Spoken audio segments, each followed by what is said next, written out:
J'ai le plaisir de vous présenter une personne qui a, il y a très longtemps, eu une vision plutôt qu'un ego et qui a su créer une communauté autour d'un produit et d'un concept qui est Moodle. Une personne qui, comme David Vincent, a emprunté un chemin qui jamais ne trouva en commençant un doctorat qui jamais ne finissa, mais qui nous offrit une plateforme extraordinaire qui s'appelle Moodle. Cette personne-là est ici parmi nous. Il a quitté l'Australie il y a un peu plus de 24 heures après avoir terminé à Melbourne le MoodleMoot australien. Il nous fait le plaisir de venir régulièrement au MoodleMoot francophone pratiquement chaque année depuis longtemps. C'est une personne qui adore la France et qui adore l'ambiance que le MoodleMoot francophone crée à chaque fois. Une ambiance chaleureuse, d'ailleurs, on va entendre cette chaleur.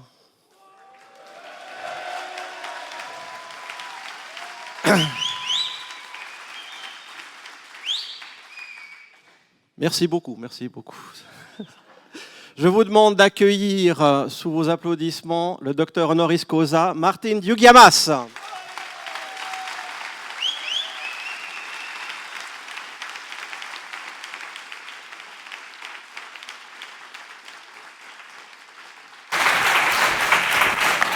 I came straight from a mask party. Yes, such a pleasure. So, bonjour mes amis. I arrived last night after 35 hours travel from Melbourne.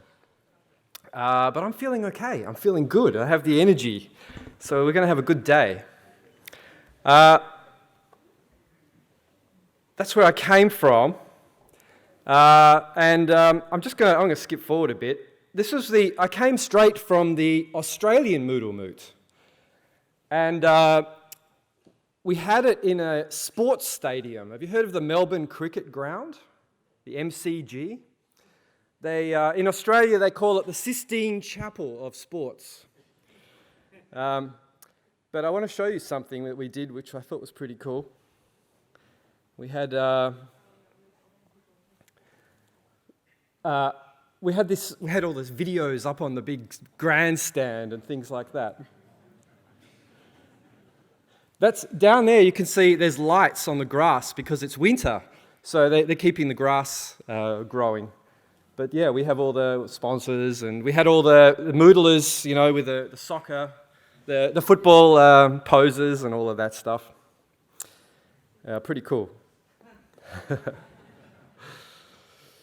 Now I have to use Windows in French. So I want to talk. I have a lot to talk about. I'm going to talk about what's happening around the world. I want to talk about what's happening in our company, what our focus is, and then I'm going to just talk about a little topic like the future of education. And like I said, I come from here, so I'm going to teach you an Australian word, whoop whoop.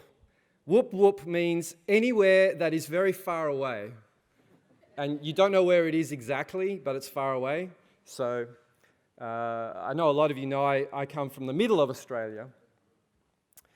And I'm skipping a bit. So last year, though, I was hardly in Australia.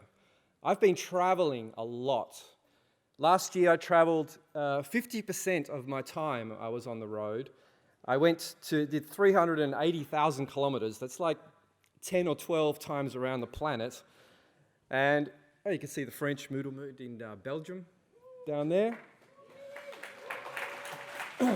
Also the honorary doctorate there, thank you very much. That's over in the Philippines, in Africa, the UK, that's Singapore, this is the Australia MoodleMoot last year. And that's our Barcelona office up there. A lot of travel.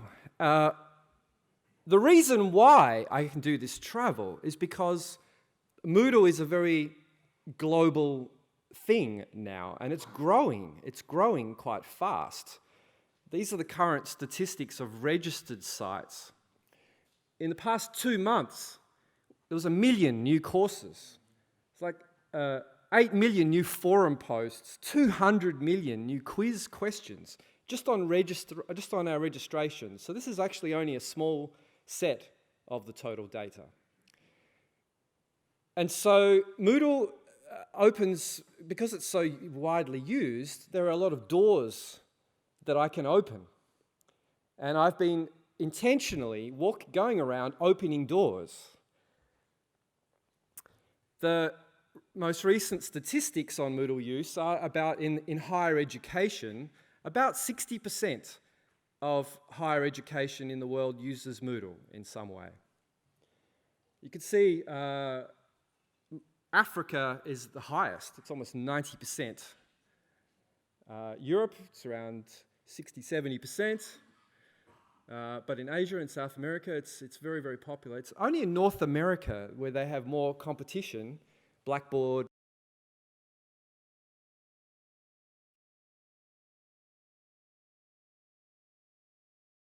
Do you have a... There we go.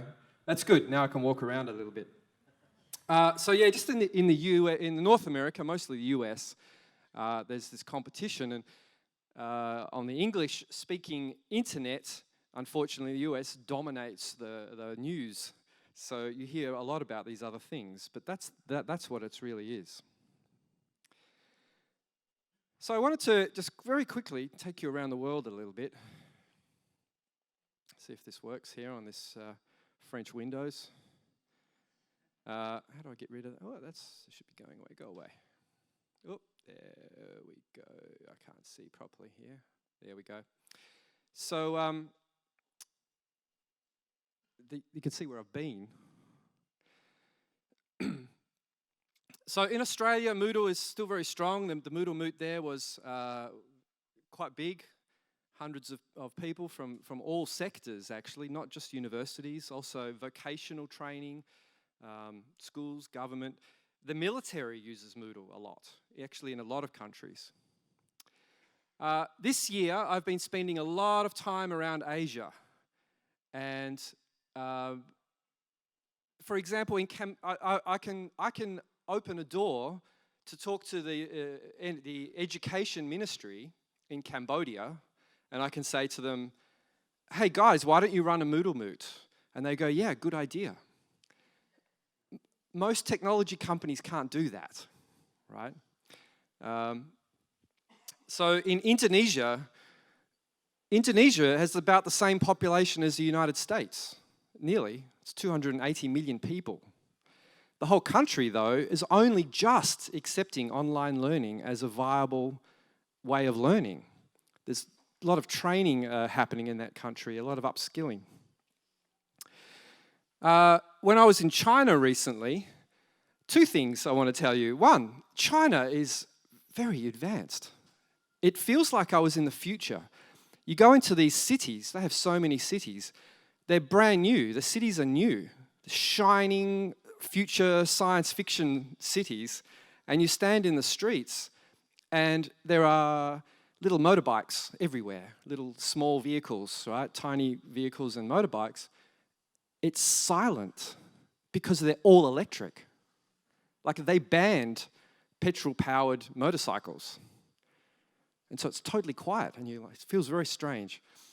When I was there, I discovered the biggest Moodle site that I know, which is the Open University of China in Beijing, has 2 million students on one Moodle site. They have a team of 30 people just maintaining this site. It has 20,000 concurrent users. So at any moment, there are 20,000 people hitting this site. Did they register? No, they didn't. I never knew about them until I go there.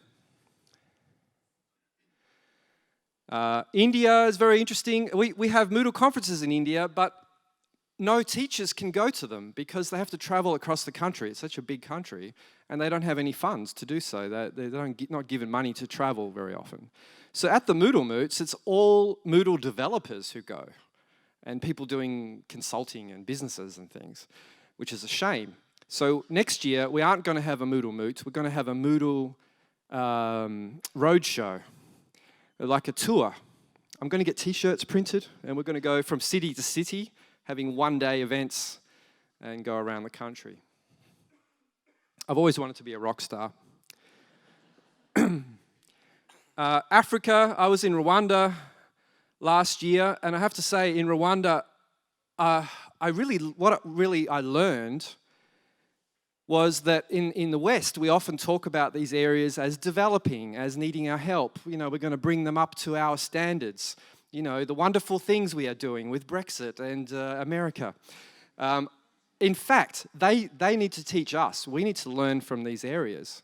In Rwanda, where they had a genocide in '94, I'm sorry to say the French and Belgium had some influence in this event. But since that event, they have recovered, and I was so impressed. Just one example of something they have there in their communities. Once a month, they have a community service day where everybody, from the president, everybody in the country, on a Saturday morning, goes into the community and they do service. They pick up rubbish, they dig trenches for optic fibers, they paint schools, whatever it is. Everybody. And then they all have lunch together and they pass a megaphone and they discuss, what are we going to do next month? And this kind of community building, I do not see this in Australia or in the US or, I don't know, here so much, but it's just, I was so impressed with the way everybody knew what was happening in their community. They were very connected. That's the kind of education I think we could learn from, you know. So this year, the MoodleMoot is together with eLearning Africa, a big conference in Côte d'Ivoire. So if you want to come to if you've got an excuse to go to Côte d'Ivoire, now you have one. Europe, I'm going to skip because you know what's happening in Europe. A lot of things. Obviously, we have our office in Barcelona. I'm going there tomorrow night. I'll be there for 2 weeks. The US, I'm not even going to talk about. And I mean, you know, it's too hard to talk about. And South America, there are Moodle sites regularly that have hundreds of thousands of students. There are a lot of big universities like UNAM in Mexico who have been using Moodle like you have for 10 years. When I went to Uruguay, it's a 100% Moodle. Like everybody uses it. And so when I was there, the discussion started to be with the infrastructure, the national telecoms provider, because Moodle has now become education infrastructure for the country. So why are all the universities running their own infrastructure? Why not have the government run it in the government data center? These are the kinds of things that are happening as I travel around. So let's get back here again. So what's happening in our little company? Well, we are becoming more spread out. You could see we have our main office in Perth and the secondary office in Barcelona, but we have people around the place. We now have people responsible for regions as well. So I like to talk to the company about our company being a ship, a nice ship like this one. And it works a bit like this. We have the admin support part of the organization. They have to keep everything afloat. They have to keep the lights on, make sure everyone gets paid. We have products. We have the Moodle LMS. We have 5 other products. They're like the masts. They have to be strong, they have to be straight, and they have to be aligned. Then you have sales, right? Which are sales. That's an English pun. But there needs to be revenue coming in. We need to have money coming in from business that hangs off the products, and that drives the whole organization forward. We have marketing, which is the flags, the branding, sometimes the cannons. And on the steering wheel, we have the board, right? So those people, these are the people in the company. That's me on the board there. So I have 5 people who, at the top of the company, who are running these different parts. And so I usually refer to them as the high 5. Now, some of you, this won't work here, but in Australia there is a children's group called High 5, and it's a completely different beast, but sometimes I use that for them. All right, let's get serious. So we have a mission. The Moodle mission is to empower educators to improve our world. And there it is in Mandarin. And what we're trying to do is build a platform, but not just any platform, the most effective platform. And we're led by 5 values, which don't change. And I do like to just quickly go through them. These are the values that let this work. The values are what let the Moodle company in the middle work together with the community around it. So having education as a value, of education as the foundation of making the world a better place. Openness as a value. We value openness. As everywhere we can be open or more open, it's always better. Respect. By including respect as a value, it means we are more aware of differences in our cultures. Globally, languages, accessibility, different parts of society, all parts. Integrity is important, about being honest and fair inside the company with our employees, but also with people in the community. And lastly, we're always trying to promote innovation. Oh, that's an innovation. Not me, I promise. So innovation is about allowing everybody to build on top of the platform and sharing that with others, because Moodle has thousands of developers, and that's what gives us strength. So we have a lot of things we can do. I want to talk about what our focus is. Let's focus on this word. I know it was quite difficult to translate this word into French. It's actually difficult to translate this word into most languages because power is a very interesting concept. So what do we mean by power? What does it mean when we give educators power? It doesn't mean they're going to become dictators. It means to give them the ability to deliver in a particular education situation. So they have a task to educate a group, give them the ability to do that well, with quality, with efficiency.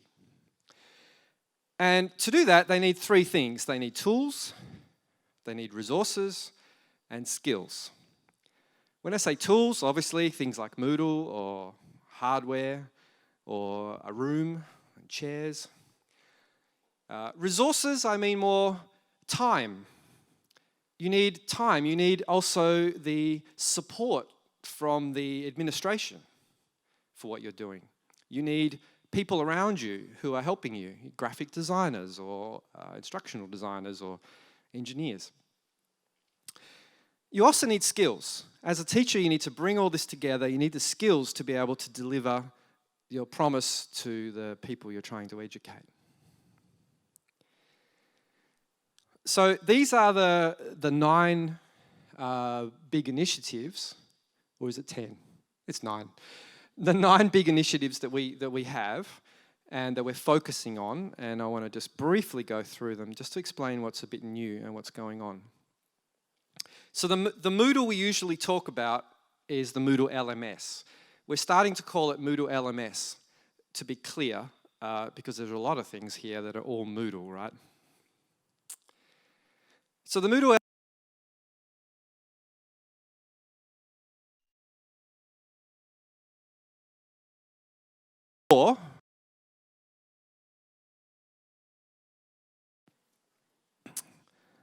I didn't have this problem in Rwanda.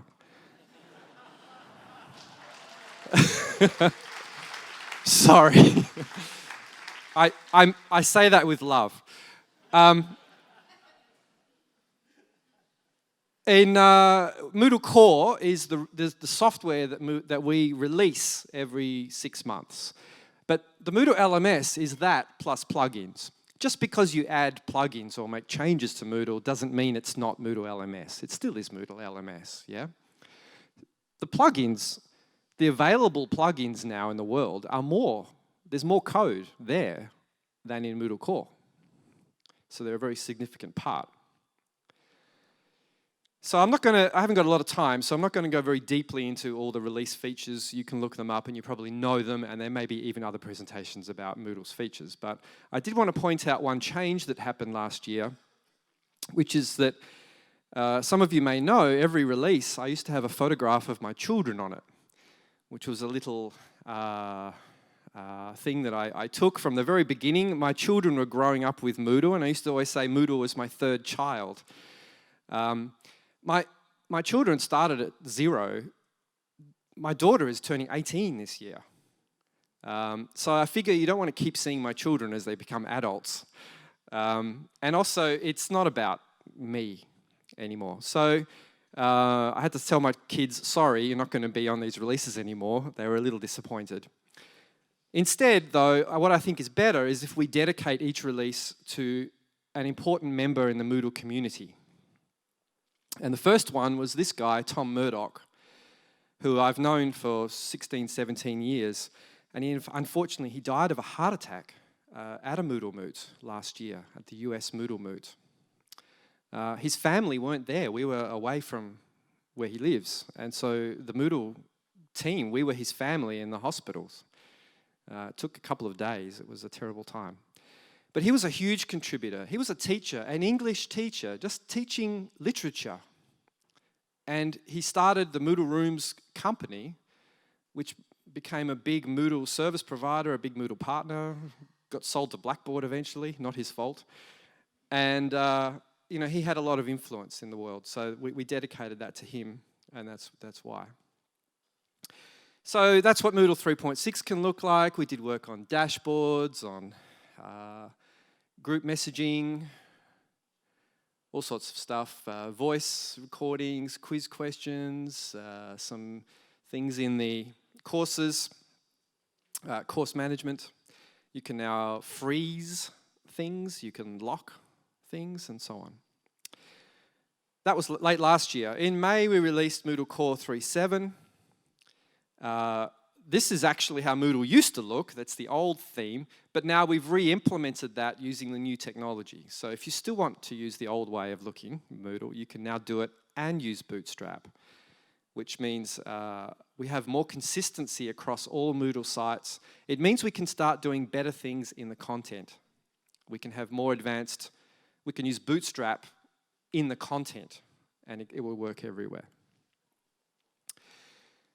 I still would prefer you use Boost and the new way of the new Moodle. There's forum discussion improvements. You can do stuff inline. It's more efficient. You can now reply to students individually. There's quite a lot of small forum improvements, and there is a lot more coming in the next release as well. A lot of these have been driven by the Moodle Users Association, who've paid for that work.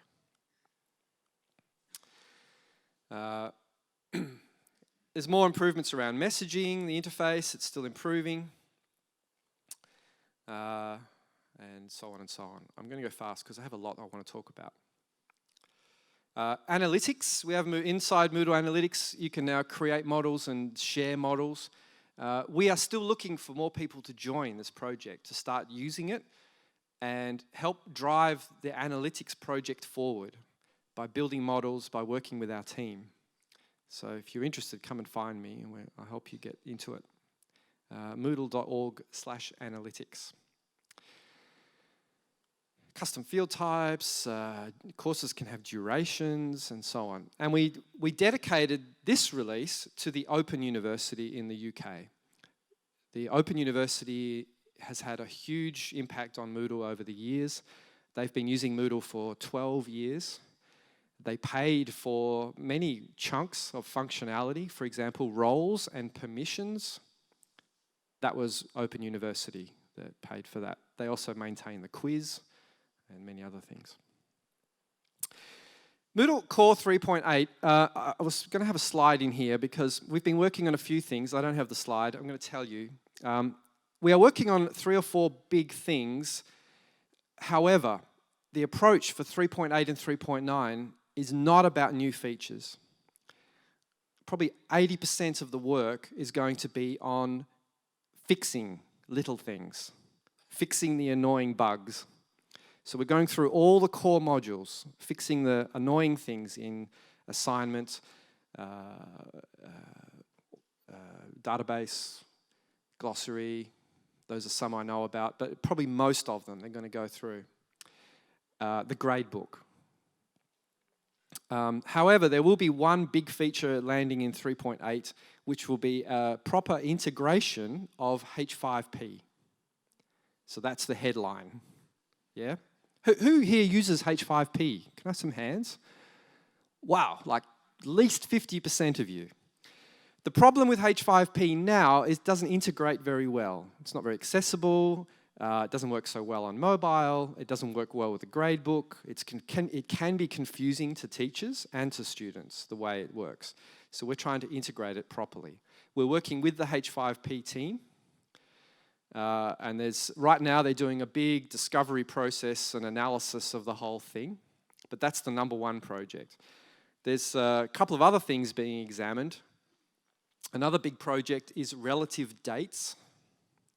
So having the dates in the course, like the due date of an assignment, relative to the start date. Yeah? So you start the course, the assignment is due 2 weeks later. And if the next student starts later, it's relative. So these are the biggest sort of things. We have a new person driving our roadmaps, maintaining our roadmaps. She's only new. She's joined early at the beginning of the year. Her name's Gry, G-R-Y. She's Norwegian. She's older than me. She's got 30 years experience with products, product management, and she has a lot to learn, but she will be driving the process around the roadmap. And the goal is that our roadmap will be visible to you 1 year or 2 years in advance, so that you have a much better idea of where we're going. But I can talk about that later.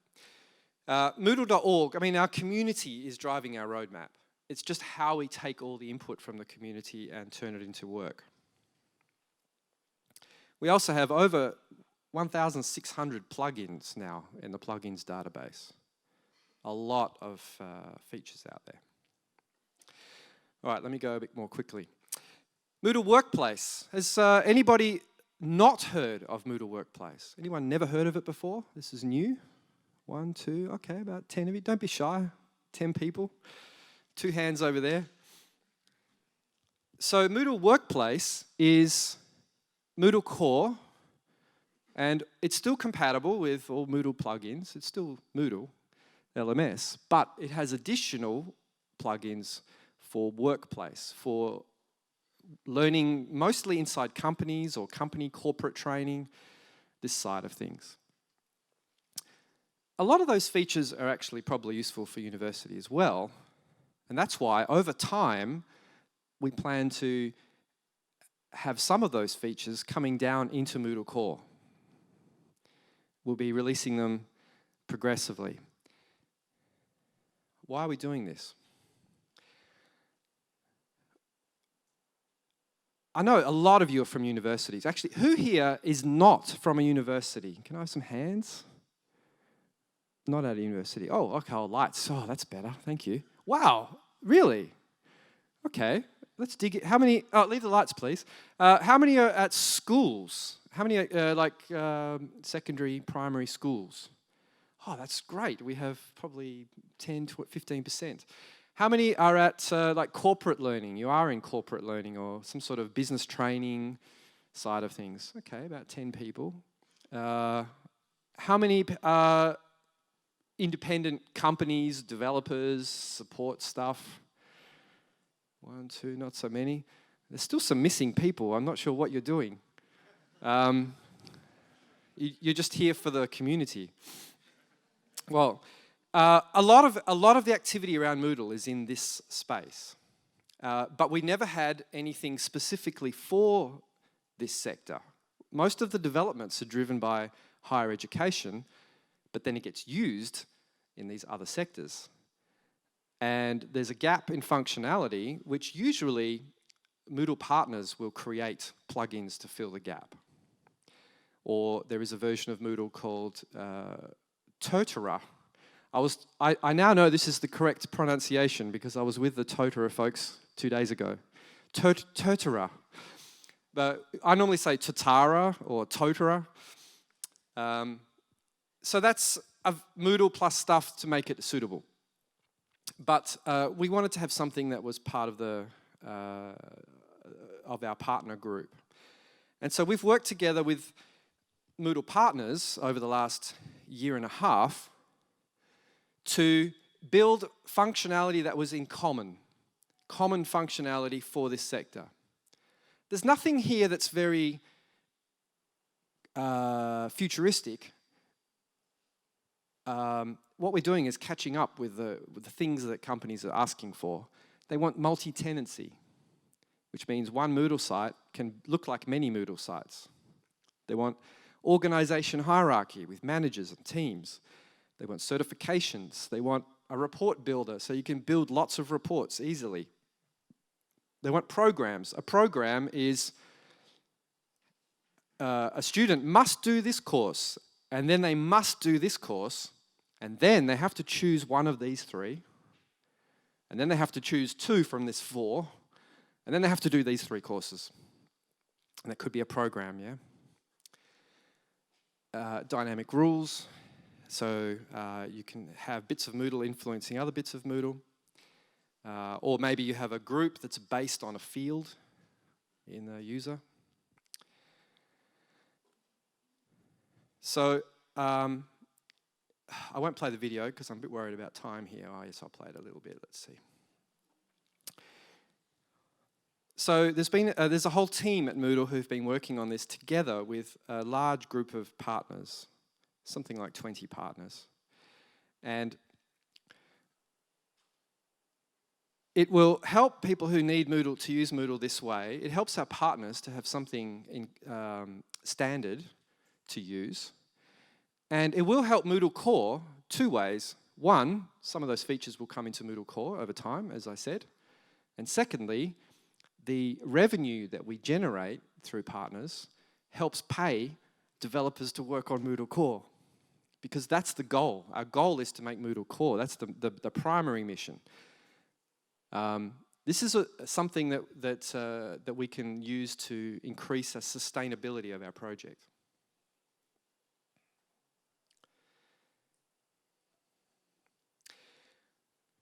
And that's the trick bit, is that this is only available through Moodle partners. The code is GPL, but we are restricting it only to our Moodle partners, and in fact only Moodle partners who meet certain quality criteria, who have the expertise to implement this software. And that's to give the partners something unique as a service, as opposed to companies who are not Moodle partners. And it also helps drive sustainability for the Moodle project. Moodle apps, another tool. So the Moodle LMS, there's a free app and there's a branded app. It's going to be the same for Workplace. There's a Workplace app and a branded Workplace app. Our apps team are based in Barcelona.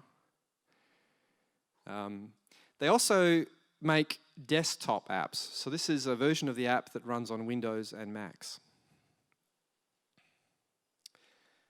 If you want a branded app, I encourage you to get one. You can go to moodle.com, I think just /app also, and Moodle app. But we can make you a version of the app that looks exactly like your university. Sustainability again. So those are the tools we're working on. Now, these are the resources that we're working on. I keep talking about Moodle partners, so let's look at some logos. We have like nearly 90 Moodle partners around the world, and a lot of different companies, and they all have different skills and different abilities. And we now have a team that our commercial team now looks after helping them work together more effectively, so that we operate like a giant global group. In the Francophone countries, these are the Moodle partners that you need to worry about. So if you ever need any help or services, I think they're all probably here at the conference. But our Moodle partners are the foundation of the sustainability of the Moodle project. 90% of all the funds that pays developers to work on Moodle Core comes from these guys. We also have integration partners coming, and you're going to see more of these over time. We've been adding them slowly because we had a bit of a mistake last year. We tried to add them a bit more quickly, and then I realized that the quality of the integration wasn't very good. So now we're spending a lot more time making sure the quality is better of the integrations before we can make them integration partners. But you will see more integration partners coming soon. There are other products that fit with Moodle. Moodle Cloud, you know all about. We have a cloud. It's up to 38,000 Moodles in Moodle Cloud now. And if you just want to try a recent version of Moodle, or you've got a training session and you need to give everybody a Moodle, this is a quick way of doing it. MoodleNet. MoodleNet fills the hole of when you're a teacher and you're facing a course, a blank course. How do you get started? How do you get your resources, right? Yes, you can type it all. You can create from scratch, and that's a lot of work, making all your content from scratch. MoodleNet addresses the content side of things and also the skills side of things too. It's a social network where you can find other educators like yourself, and you work together, helping each other, but also creating and curating lists of good resources. So here's a good here's a good YouTube video that I really like for this course. Here's a website that has really good resources. Here is a Moodle course that I've shared with a template that you can use. And so a new teacher facing a new course has MoodleNet very close, and you can drag that stuff in and start with something. And we're also working to get this connected with all the open education resources out there. The big difference from other social networks is there is no center point. It's a distributed, federated system. So you could all run a node of this and be part of that network and help to run it. This is not based on Moodle code. We had a previous attempt many years ago it was a bit of a fail because we didn't integrate it very well and we didn't put resources behind it. This attempt will work better. This is a whole new system. For the developers out there, this is all written in Erlang. It uses a framework called Elixir. This is like modern programming technology for very, very high intensity transactions across the internet. So it'll work very fast. There's a couple of screenshots. It's still in a beta stage. Should be properly released and available at our global MoodleMoot in November.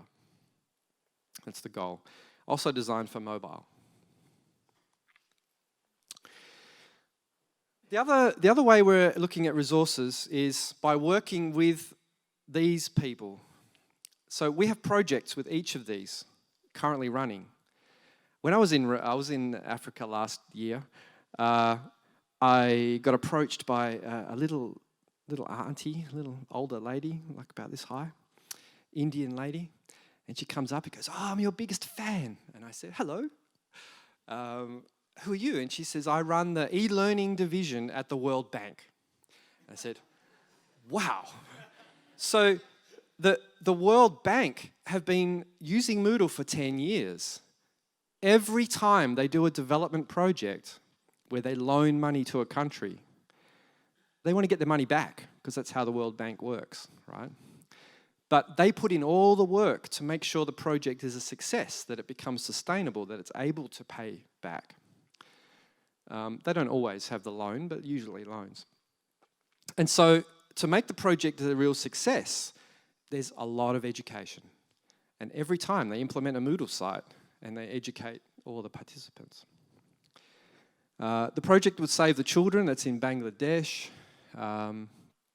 The one with World Education is in Cambodia, where they're giving mobile, it's with the ministry, they're giving mobile phones with Moodle app preloaded with courses. They're giving these phones to street kids, homeless children on the streets, who for some reason they can't get into schools, or they just can't get them into schools, but they can give them a phone and put this stuff on the phones and start educating them in that way. So we're working with all of those more and more. I'm going back to the World Bank next month. Recently I joined the board of the Open Education Consortium. Anybody here a member of the Open Education Consortium or know about it? A couple of you are. So there's about 300 members, I think, and a lot of universities and organisations who are interested in open education. A lot of them are focused on resources. I'm there to help them focus more on the technology as well and infrastructure. I'm working with IEEE, some of their stuff. eLearning Africa, I mentioned already. ALT in UK. But I'm trying to get Moodle more active in the e-learning community, in the online education community, and it's particularly open. And of course we have the Moodle Users Association, is a development organisation. It's a separate organisation that helps fund Moodle developments, and I encourage you to become a member of that, because by doing so you have some say on the roadmap of Moodle, a stronger say on the roadmap of Moodle. Lastly, I want to talk about some skills. So the Moodle Educator Certification Program I talked about last time is starting to become available through Moodle partners. It is based on the European standard framework DigComp Edu, 22 competencies for being a good online teacher. There are no other implementations of this curriculum that I know about. We have the only one that I know about. I still have not heard of another one. And we've built over the last year or more 22 courses. Now the first 6 at the top, they form the fundamental certification, and if you want to go for the full one, you have to take 22 different courses. These are only available through partners. The training is only available through partners at the moment. In certain circumstances, we will license the courses through to larger organisations. So you get badges for each one, and the badges add up to a real certificate, and you get issued digital and sometimes physical certificates. Which is exciting to see this all taking shape. I'm really proud of this initiative. I think we still need to work. We're still always improving the quality of it, but it's coming together really well. Lastly, we have MoodleMoots. So there are a lot of MoodleMoots around the world. I don't get to go to all of them, but I do get to go to more than anybody else. And I wish I could communicate to you how wonderful it is to meet so many Moodle users in one space, and the differences between the countries, how they approach it, but also the similarities. Oh, look, there we go. There's all you. I do, when I go around the world, I always point out that you guys organised me with orange t-shirts around me to highlight that, which was very cool. A bit of Where's Wally?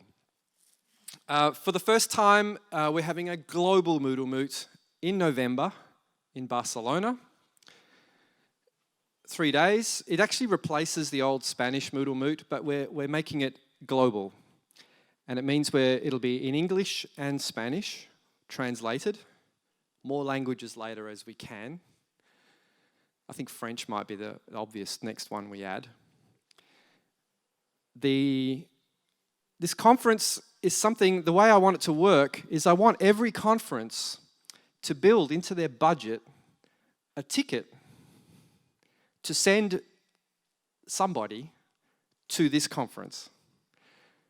Perhaps it's the best presentation as voted by the group, so that more people have a chance to meet other people from around the world at this conference. As it builds up, I think this will be the conference where the really big announcements will happen, it's a really big week. Actually, we're also having a partner conference. All our partners will come together for a day. There'll be a very big developer conference on the Monday. The first day, if you're a Moodle developer and you want to have some influence on Moodle core, you can have already, but if you want to meet everybody, we're having a one-day event to talk about big issues, the big architecture issues of Moodle, and try and decide big things. So this is the focus to get all the developers together as well on the developer day. So in the remaining few minutes, I want to talk about the future. Oh, are you kidding me? Okay, I'll go fast. All right. He said 5 minutes. So I want to focus on this last bit.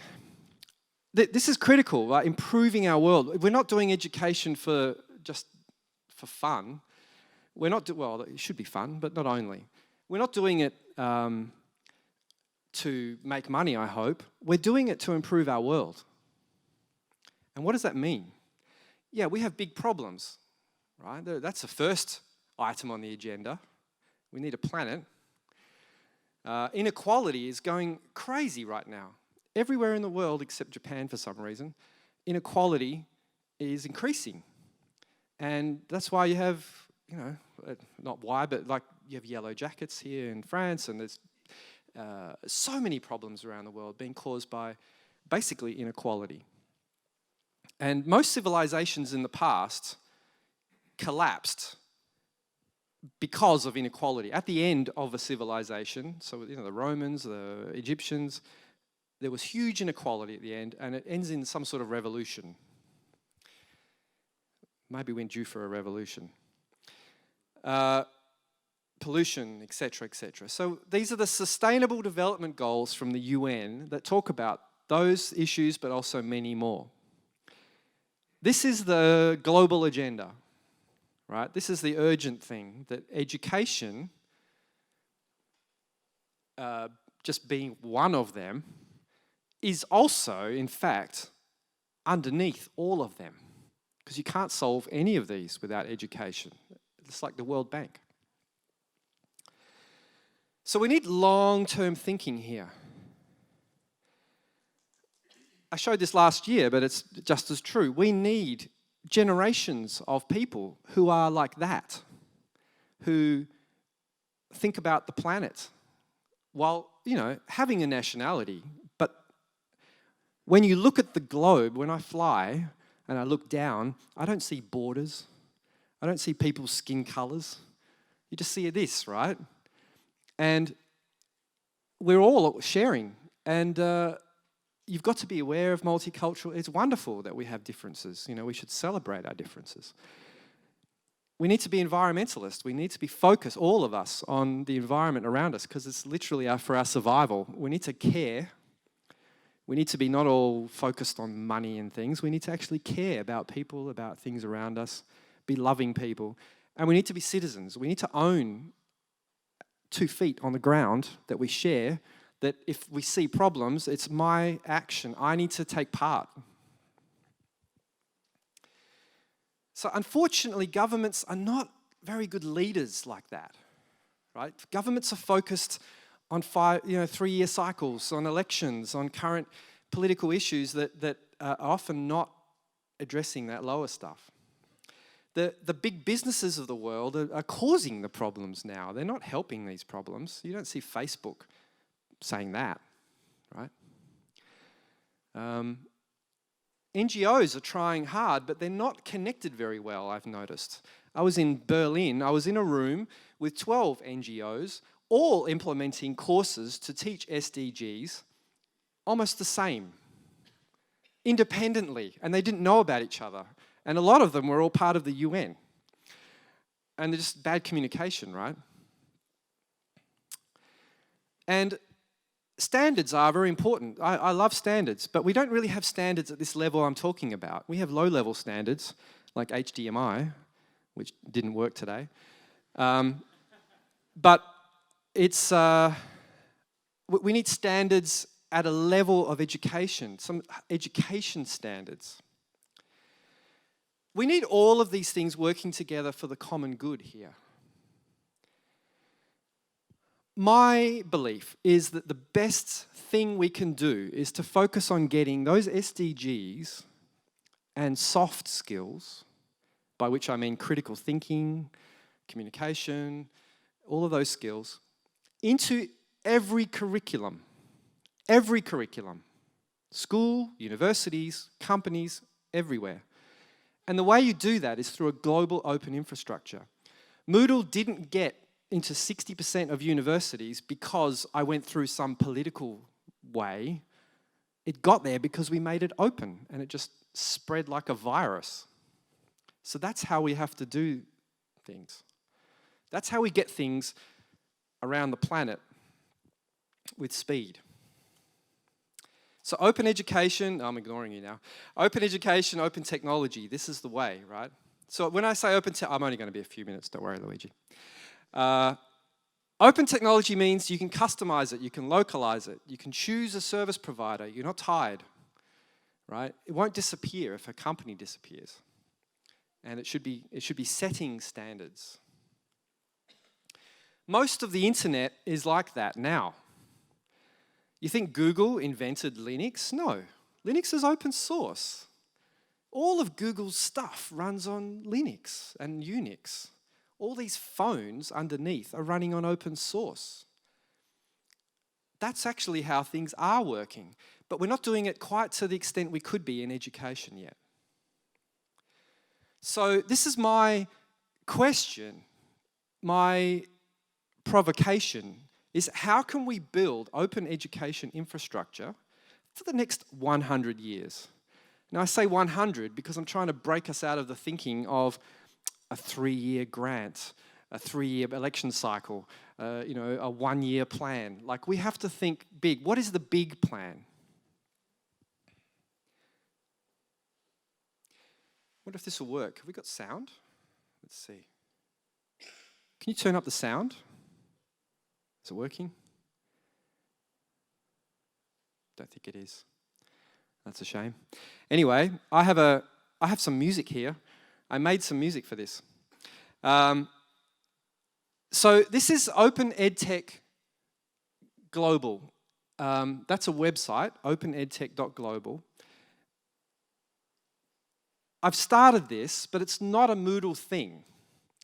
I'm trying to create a space to bring together everybody interested in this question, how we can build open education infrastructure for the next 100 years. That's a Twitter, if you want to follow it on Twitter. Check it out. It has a good theme song. Also, if you look on the website, you'll see there's a podcast. So I'm starting to make a podcast.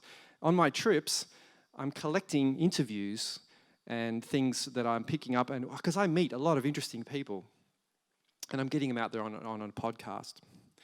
So if you search for Open EdTech on Spotify or iTunes or anything like that, you'll find the podcast. It's quite new, but something I'll be keeping going with. There's going to be a more interactive website there, but there's also this conference. It's happening directly after the MoodleMoot, if you are noticing the dates. It's the next 2 days after our global MoodleMoot in Barcelona. And these are the people we're going to have there. Open source companies, education researchers, large institutions, OER, all these sorts of people to discuss that question. And at the end of the 2 days, we're going to end up with a Barcelona roadmap, a treasure map, a blueprint, an accord, we're not sure. But it's going to be a document that says, here's the bigger plan. This is the principles we're all working together on. And the point of that is to try and help this. I don't think we've got any time for questions now, but I'm here for today and tomorrow. I really want to have more conversations about this. I want to hear what you're doing as well in the Moodle world. I'd love to. I'm really looking forward to the next couple of days, actually. So thank you for listening, and let's have a great conference. Thank you.